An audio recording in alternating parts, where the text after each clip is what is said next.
Okay, so hello everyone. My name is Konrad Kamiński. I work at Allegro, which is the largest Polish e-commerce company. And today we're going to see how we can write asynchronous code with coroutines in Kotlin. So how many of you actually used or know Kotlin? That's quite a few, great. How about Java? Okay, that's fine.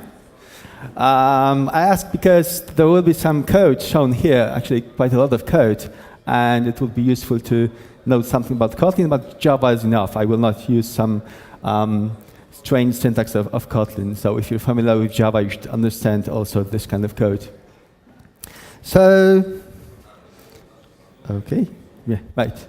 So let's have a look at this simple code. It's simple because there are only 3 lines which execute in sequence.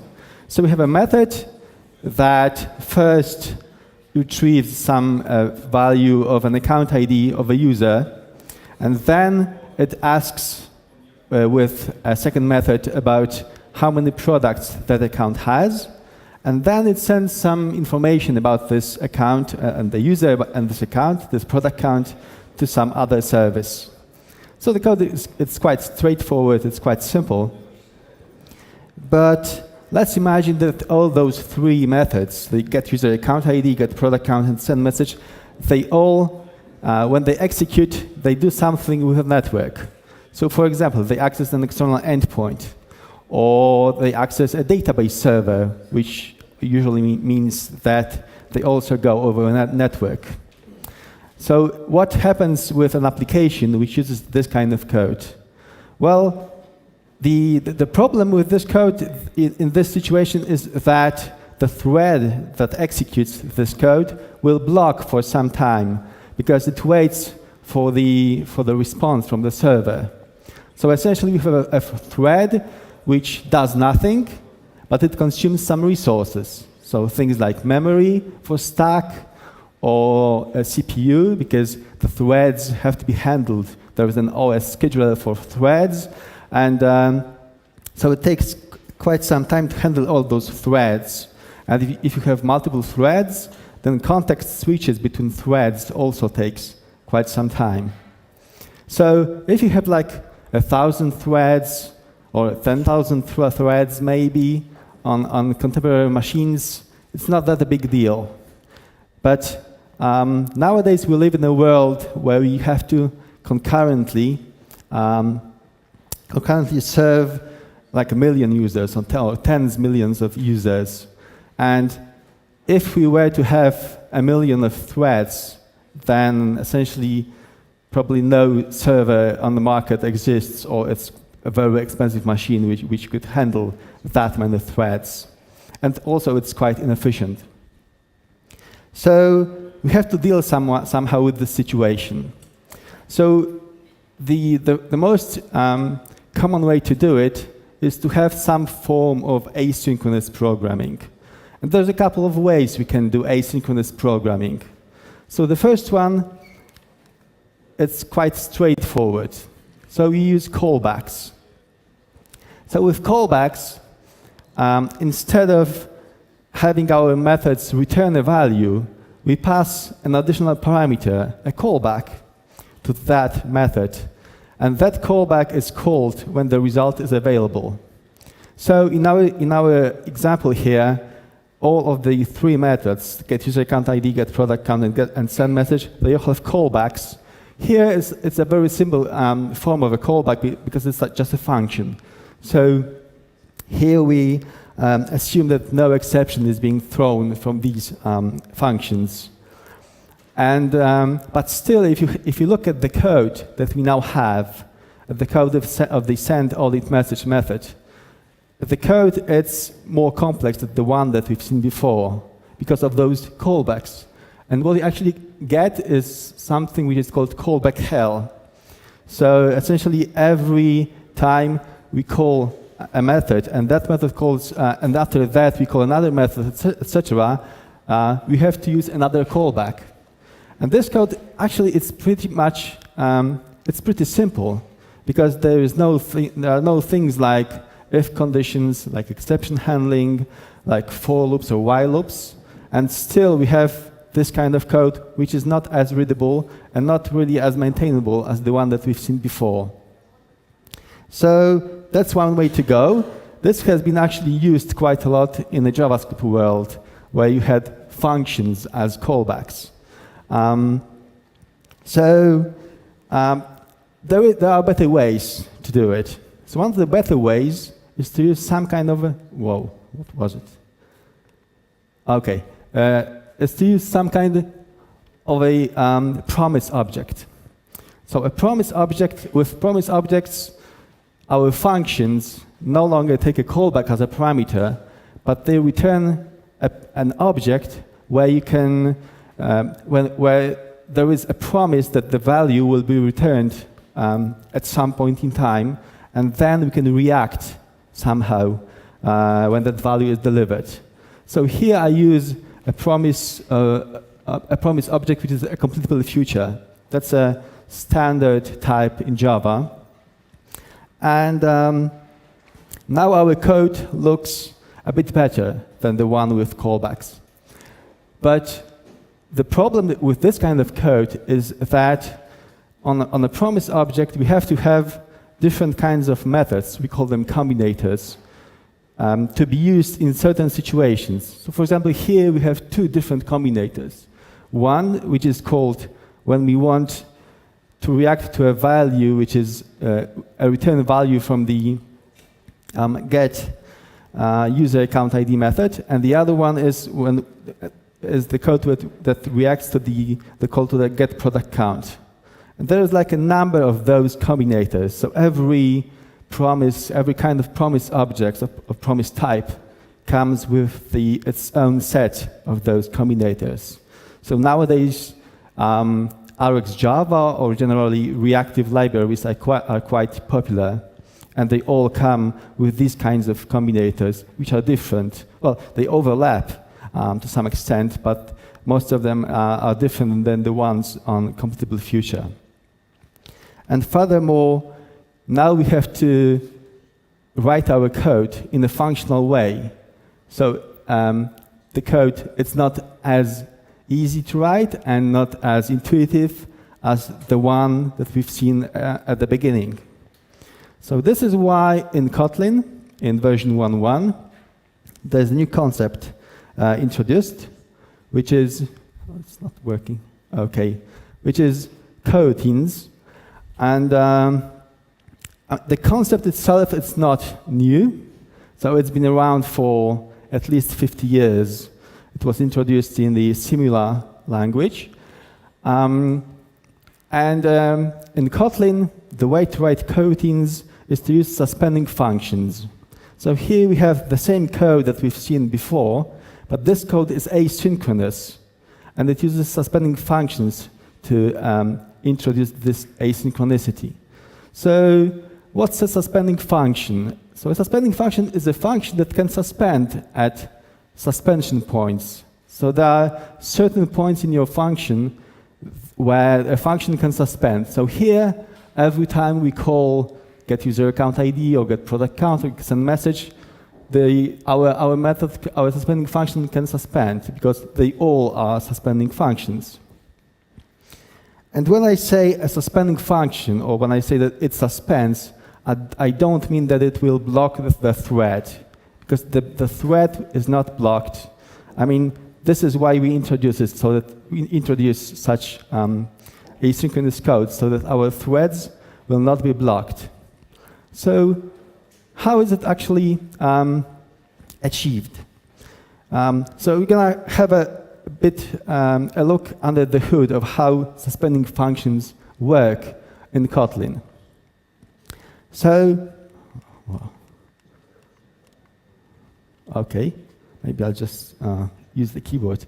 Okay, so here we have our suspending function, and if you look at the code generated by the compiler, then you can see that our suspending function that we write actually has a different signature in the compiled code, because it now has an additional parameter of type continuation, And it also returns an any with a question mark, which means that actually it can return any value, any object, even a null value.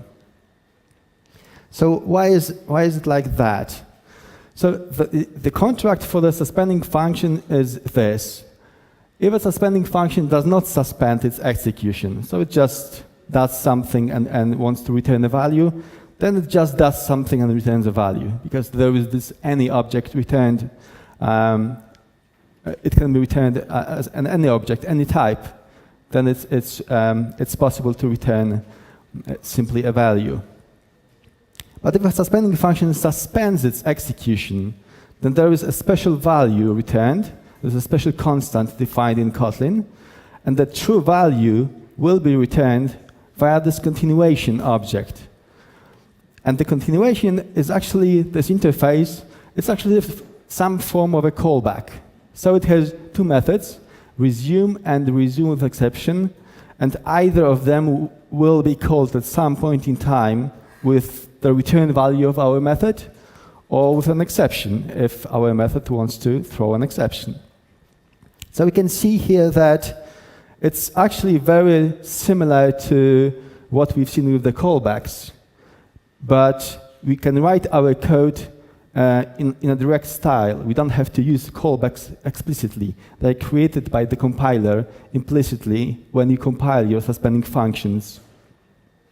So let's have a look at some simple code that was generated by the compiler. It's actually not precisely the same kind of code. I simplified it a bit, but we can focus on the most important things here.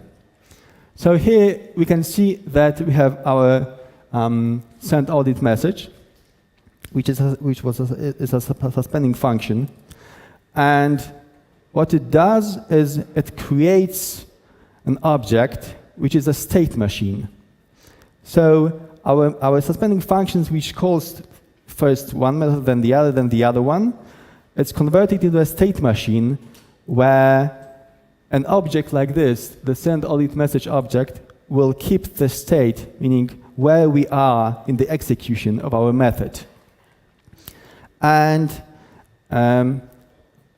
because as I told you, if the method suspends its execution, it has to return a special value. We return this special value here. So when we create the state machine, we have to pass an initial state. And our initial state here is, first of all, the parameters of the method itself. So the parameters are user ID and the callback that we should call when our method finishes, so when our state machine goes to the final state. The other things that are in our state machines is the state itself, meaning in what sort of, to put it simply, in what line of code, or in what point in code we are right now during the execution of our method. And this is label. So initially label is 0, which means that we just started executing our function. We also have fields for all those local fields in our methods. So before we've seen in the code that our methods returned first the account ID, then the product count, so we have to store it also as part of this state machine. And one more thing that we can see here also is that our state machine, our send audit message object, it implements the continuation interface. And this is because we've seen that the suspending function has this continuation interface as the last parameter. So by doing this, let's say, trick with the fact that our state machine implements continuation interface, we can reuse the same object for all calls to these suspending functions. We're going to see it in a moment. So we have our resume method, and the resume method will be called every time a suspending function which is executed inside our send audit message, every time it returns a value. So first, it's called with the initial state. The initial state was 0. We call resume. We actually call it in our send audit message function with the null value. And what happens here is we can see that we are in the beginning of the execution of our suspending function. So we say, okay, the next state is 1. And we call the first method that was inside the body of the send audit message. So it's get user account ID. And we pass, as the continuation object, we pass ourselves, so that when the get user account ID method returns a value, it will call the resume method on the same object. So this is the first line of our method. In the second line, we do almost the same thing. So first, we take the result of the get user account method. The result is passed as a parameter of the resume, because this is the contract for the continuation interface. And then we set the state to be 2, so that the next time this resume will be called, will resume from the next line of the code. And then we call get product count.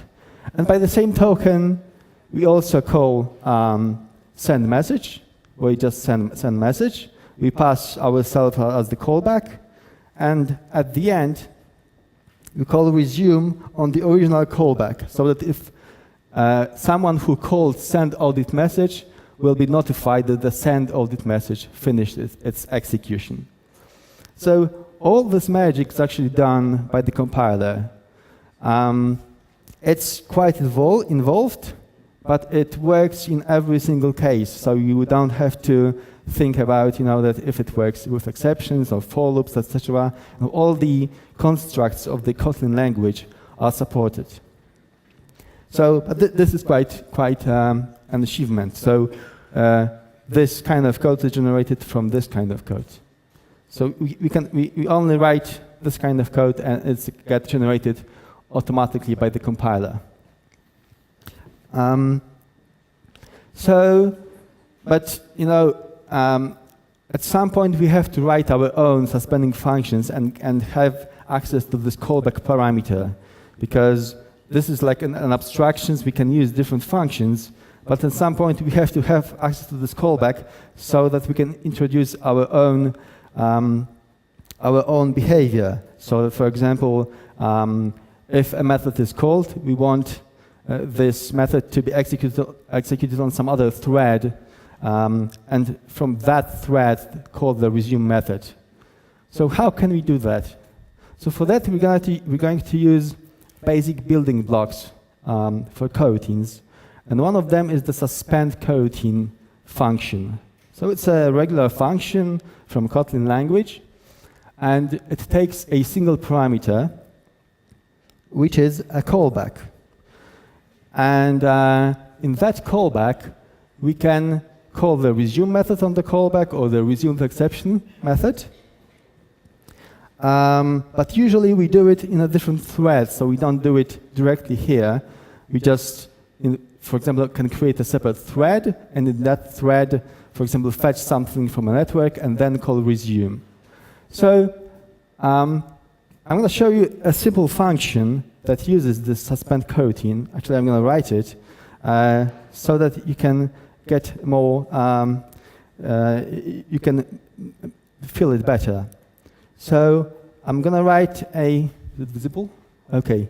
So I'm going to write a version of a sleep method. So a sleep method in Java, it just blocks a thread for some time, and then the code can continue, the thread can continue its execution.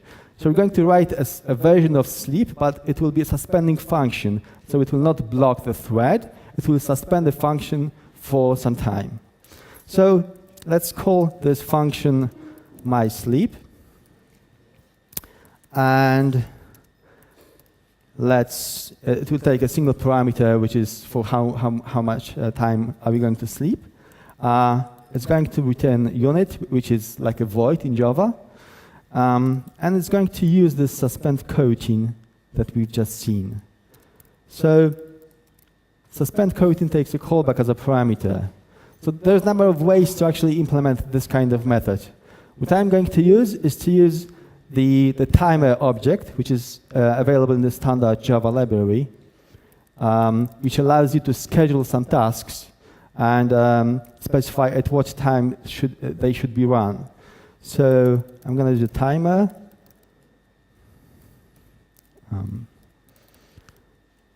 Okay, the true parameter means that the timer will use the daemon threads, so that when the JVM exits or when the main method of our application finishes execution, then the JVM will just stop working. So let's call it my timer, and so here we're going to schedule a task, and okay, and in that task we're going to call resume on our callback.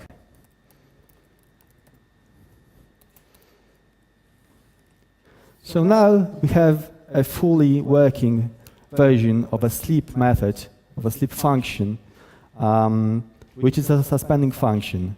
So we don't have any thread blocked here, and because the timer here uses a single, the implementation of the timer actually uses a single thread for all scheduled tasks. So we don't create additional threads, we don't block additional threads. There's a single thread which will handle all sleeps or all calls of this my sleep. So we're going to use this method in a while, but I want to show you one more thing before we continue. So we've seen how we can write our own suspending functions with this kind of basic building block. But suspending functions can only be called from within other suspending functions or suspending lambdas. They can't be called from regular code. And this is because there is this additional continuation parameter which has to be passed somehow. But there must be some way to actually invoke a suspending function from regular code, because otherwise it wouldn't really make sense. So we can actually use a few methods that are called coroutine builders.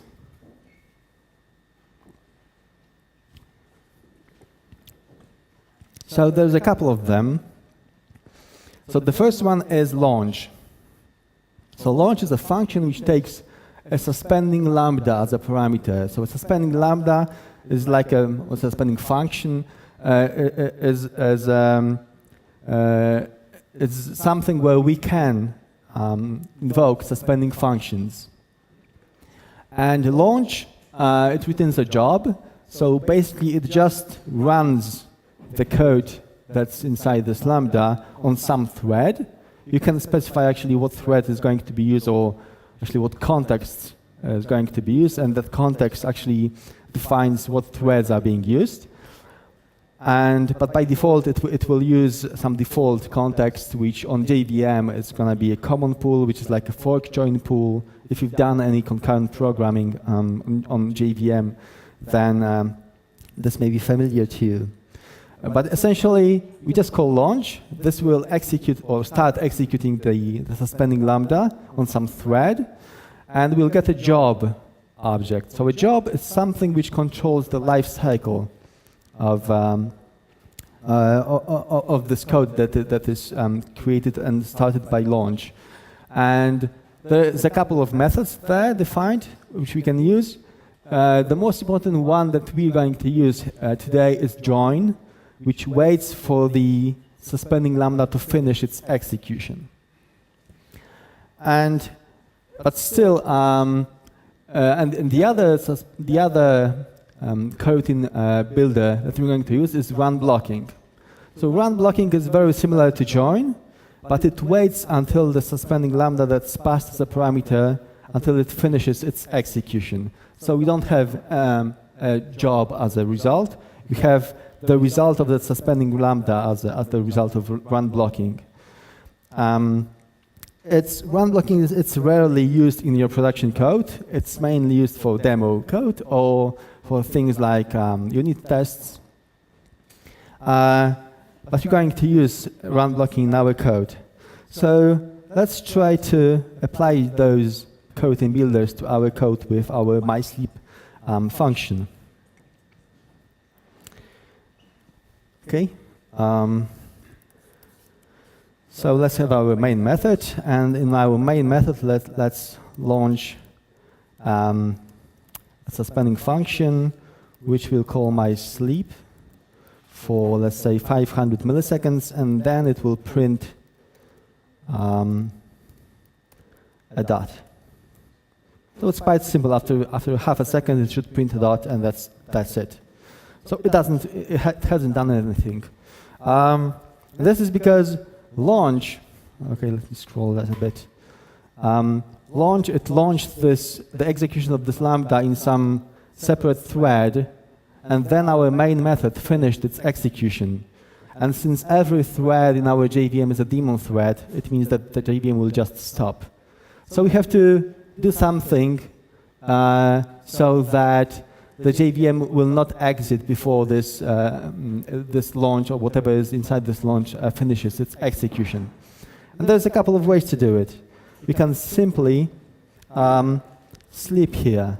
So we'll sleep for 1 second. So it should be enough for the suspending lambda to be executed, and we can see here that it actually works. But that's not an elegant solution. So we're going to use the join function that we've seen before.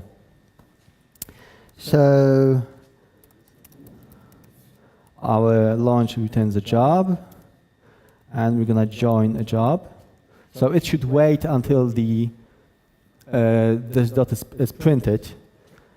But join is a suspending function, so it can actually be executed only, or it can be called from within another suspending lambda suspending function. So we're going to use the run blocking coroutine builder that we've seen before. Yeah. So this time it should print a dot and then exit the JVM. So here we've just we now know all those things that are needed to use suspending functions, to write suspending functions, to invoke suspending functions. And one more thing which I want to show you is coroutines are sometimes called lightweight threads. They are called lightweight threads because there is some point of view from which you can look at them and see that they are actually threads. And to show you that, I'm going to create. Here we have just one coroutine because we launch only one coroutine, one suspending lambda is used. So let's, for example, let's create 100,000 coroutines, 100,000 suspending lambdas, and run it, and let's see if it works. So to create 100,000 such things, we can create a list of 100,000 jobs. It's called jobs. So jobs is now a list of a job. So it should hold 100,000 jobs, and then for each job, we're gonna wait until it finishes. Join. And let's print something after that. Okay. So let's see how long will it take. Right, so about a second or so. So we've just launched 100,000 coroutines, each one waiting for half a second and then printing a dot. And you can see that it worked perfectly without any problem. Now let's try to do the same thing with threads. Actually, we can just change the code so that the changes are really small. So we're going to use thread. We're going to use sleep because we can't use suspending functions in regular code. And we can use join because we also have a join method on a thread which does almost the same thing as the join on the job. And that's probably it. So let's try to execute it. Right. So I'm not going to count those dots, but it's roughly about 2,000 dots were printed, and then we got out of memory error. And this is because each thread, as I said in the beginning, each thread consumes memory. It's mainly for the stack and some OS structures. So with default memory settings on my machine, it's just able to create over 1,000 threads. So it's far from the 100,000 coroutines that we can use here. So you can see that now our applications can be more scalable because they don't consume that many resources. Now, what we've seen so far is a sequential code. So we invoke one function, then the other one, then the other one. But coroutines can also be used for concurrent programming. And for that, there's a coroutine builder called Async. So Async is a function which also takes the suspending lambda as a parameter. I mean, nearly all coroutine builders take a suspending lambda as a parameter. But this this async function returns a deferred value, and deferred is actually sort of a promise object, but it's a native Kotlin type. So the language designers didn't really know what kind of promise type to use here, and deferred was one of the names that was available, so they used deferred. And so let's try to see how this async works. Let's try to write a code which does something in parallel. So let's suppose we have a suspending function which loads some details about the user. Let's suppose we want some personal details.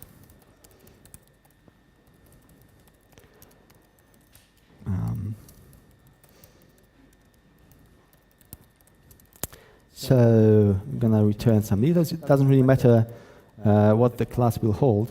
And let's delay for 2 seconds.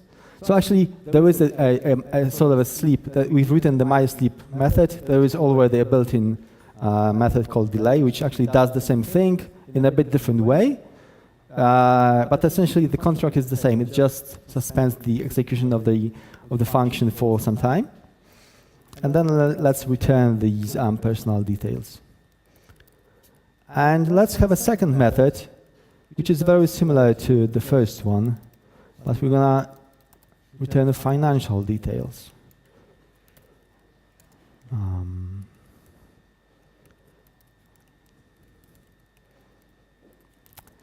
And now let's combine those methods so that we want to load the details, and these details will contain both financial and personal details. So we're going to use a third method.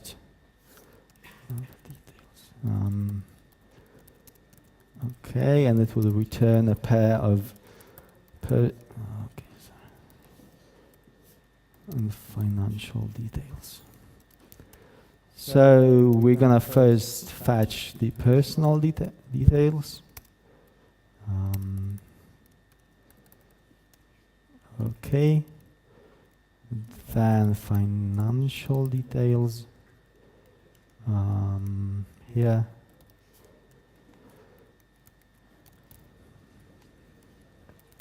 And then we'll just return the pair, personal to financial. Okay, so now we have our method which combines the calls to both methods in sequence for now. And let's call this method. Now we're going to measure the time that's needed to execute this method. And for this, we're going to use a very convenient method which is available in Kotlin, which is called measure time millis, where you can just call a method. We're going to assign it to a variable and just print this time. And of course, it's a suspending function, so we have to use run blocking. Okay, so that should be pretty much it. So we're going to invoke 2 methods in sequence, and each method should take roughly 2 seconds because of the delays that we've introduced. And we see here that the total time is 4 seconds. So now let's convert this code into the one that uses the async coroutine builder so that we can run them in parallel. So it's quite simple to do it. We can put async here.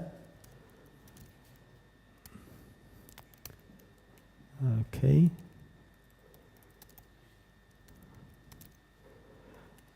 But now our personal and financial variables are of type deferred. So we have to somehow get the value from the deferred object. And to get it, we're going to use await function. So await is a suspending function on a deferred, which waits for this value or suspends the execution, waiting for this result to be available, and then continues the execution. So we're going to use await here and await here. And that's actually all we have to do. So let's see how it works now. Right. So now it took about 2 seconds. So you can see that it works. It does it in parallel. And in this way, we can write our concurrent code, but we have to do it explicitly. So the asynchronous code that we've written before, the sequential one with those callbacks which were hidden, which were implicit, it used this asynchronicity implicitly. You can't really see that in the asynchronous code. It's all taken care of by the compiler. Here we have to do it explicitly. We have to tell what kind of methods we want to call in parallel. And this is because the language designers, they decided that it's more common to actually have an application where you have a sequence of things to do and each of those things is asynchronous than the concurrent code. So let's get back to our presentation. So there's one more thing which I want to show you, and this is yet another coroutine builder, which is called build sequence. So a sequence in Kotlin is something like, it's sort of a collection, like a lazy collection. So every time you want some value from that collection, like it's like a stream of values. Every time you want the next value from that stream of values, you can, for example, provide a function which will provide you with this value. So this way you can, for example, have an infinite collection of values. And let's suppose that you want to have a sequence of values from the Fibonacci sequence. So a Fibonacci sequence is a sequence of values where a value is the sum of the last 2 values of those sequence, and the first 2 values in the Fibonacci sequence is 1 and 1. So it goes like 1 and 1, and then the next value is 1 plus 1, which means 2. The next value is 1 plus 2, which is 3, and the next one is 2 plus 3, which is 5, etc. So it's quite complex to actually write a function which generates a Fibonacci, an nth Fibonacci number. But it's quite easy to do it with coroutines. So in build sequence, you provide a suspending lambda, and this suspending lambda will just execute, and it will suspend when you call the yield function. A yield is a suspending function, and it means that you provide a value of a sequence here.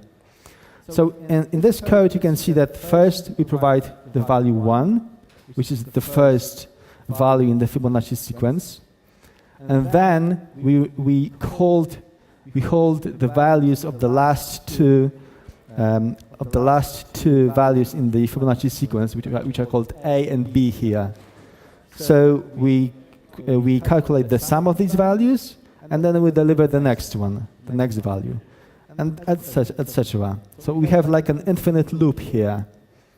So one might ask, like, no, we have an infinite loop here, so we're gonna just make the CPU really hard. But it's not. It will not make the CPU hard, because here we suspend the function. The yield function is a suspending function, So it will suspend the execution of this coroutine. And this way, we can, with sequential code, we just generate some values. We can create a sequence which then later can be used, and we can access it like a normal sequence. So that's about everything I wanted to cover here. And there are some things which are not covered here. There are lots of things which are not covered here, which are quite important, but there's really no time for it. So one of the most important things is coroutine context, which is something which defines how the coroutine is executed. So we can, for example, specify what threads are used to execute those coroutines with coroutine context. We have mutexes, which is sort of like with concurrent coding, which you write using threads. You have those synchronization primitives, where you can say that, okay, this part of code should be run only by a single thread, and now other threads should actually should execute the same code at the same time. With coroutines, we can use mutexes, which have those lock and unlock methods, which are suspending functions. So our suspending functions will just suspend for the time that the mutex is used by someone else. We also have channels and actors.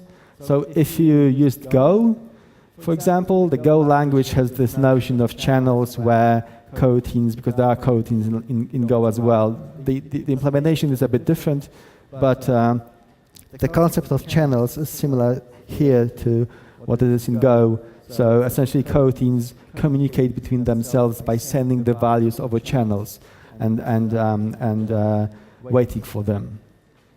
And there are lots of libraries which allow you to write a code with suspending functions and interoperate with some existing libraries. So for example, we have libraries for RxJava, we have libraries for Guava, we have libraries which work with completable future. There is quite a lot of them.